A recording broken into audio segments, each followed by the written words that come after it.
Is buying your prospect into your MLM business a good or a bad idea? Chris Lopez with MLMCompletePackage.com here.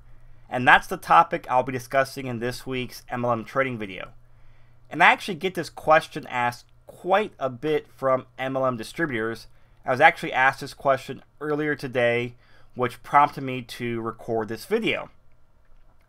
And the typical situation is the MLM distributor is talking to a prospect who's been introduced to the MLM company and product and opportunity, and the prospect is excited, they're gung-ho, they're talking about the people that they want to get into the business and bouncing around all these ideas, but they haven't signed up in the business yet.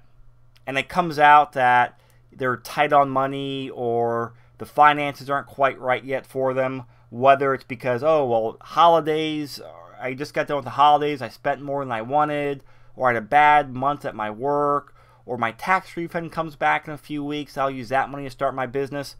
Whatever reason, the person is not in the right spot financially to get started in the business.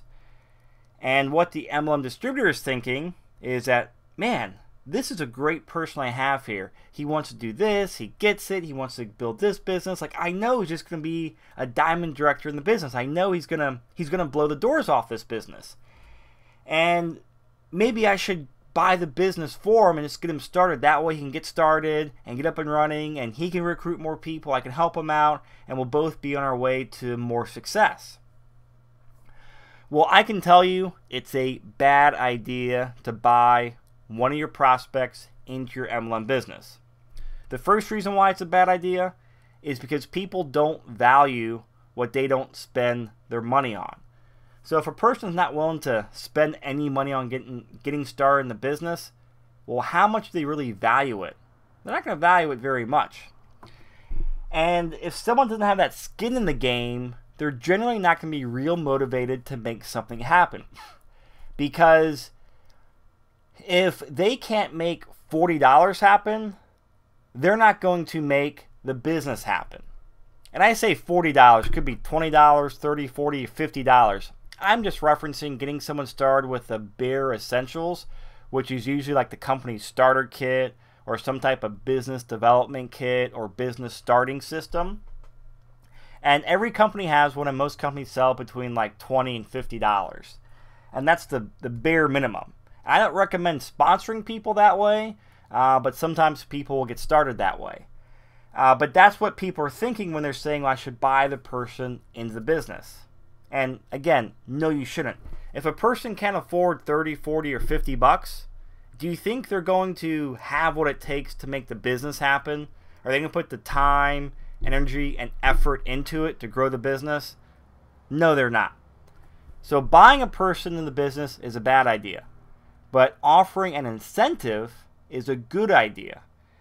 And an incentive is something like, if you get started in the business, today or by the end of this week or the end of this month, I'll put the next person I recruit in your downline.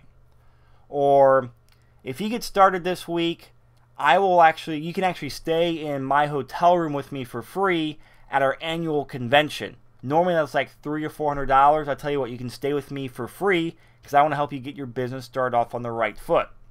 Or giving the person so many free leads, or buying them some leads, or some marketing resources or products to sample out, whatever. Giving them something to help them build the business. So I've recruited people both ways. By buying people in the business, which led to nothing. I got no results with it. All those people fizzled out and never did anything in the business. I've also offered incentives to people and recruited people that way. And not all those people went on to build the business, but a lot of those people ended up doing something in the business. And that's because the incentive helped them, get over whatever hurdle they had, or realize, well, hey, this is a really good time. I need to get started, or it's helped me root out the real objection or misconception that's stopping them from building the business.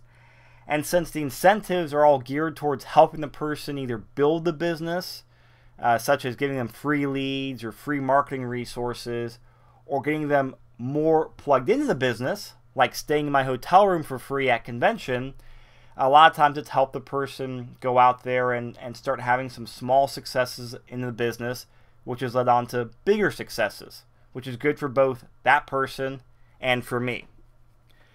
So to wrap up this video, my simple message to you is don't buy people into your business. And if you have the financial situation or the ability to offer incentives, start testing it out and seeing what type of results you get.